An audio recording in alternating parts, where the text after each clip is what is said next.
اهلا بيكم. ما كنتش اتخيل انه يطلع بالجمال واللذاذه دي. حولت الرز المصري لرز بسمتي.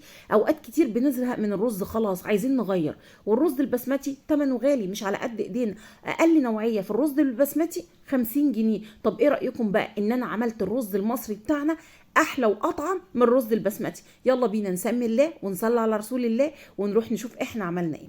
حله على النار، هحط فيها معلقتين كبار من الزيت. كوني كريمه كده وانت بتحطي الزيت.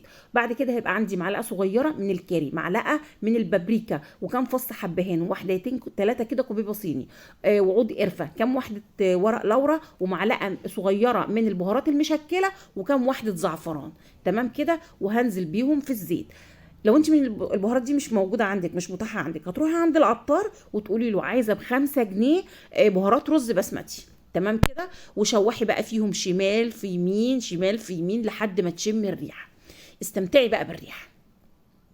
بعد كده هجهز نص كيلو، هغسل نص كيلو من الرز المصري بتاعنا عادي واكون مصفياه، وازود عليهم الرز. تمام كده.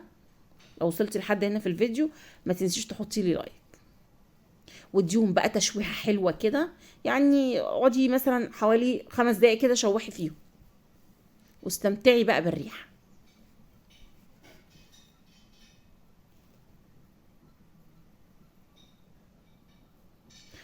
وبعد كده بقى نظبط الملح بتاعنا.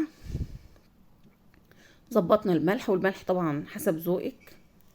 هنظبط الملح ونقلب، وننزل عليه بالميه. ميه لو عندك شوربه تمام، بس طبعا بما ان النهارده كانت الاكله كلها قرداحي فاحنا زودنا ميه. وبس كده يا ست الكل. وقلبي بقى وغطيه وسيبيه لحد ما يتشرب.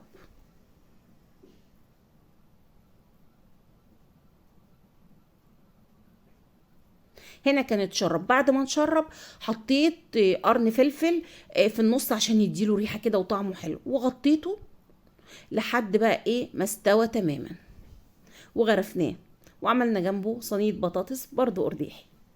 ويوم وعدى اتغدينا وغدينا العيال. وعايزه اقول لك ان الرز كان طعمه تحفه، مش زي الرز البسمتي، لا احلى كمان من الرز البسمتي. واتغدينا وغدينا العيال. ويوم وعدى نصرف يوم 50، نصرف يوم 500، وأيامه بتعدي. وربنا يصلح لنا حالنا جميعا ويرزقنا جميعا. شكرا لكم والسلام عليكم.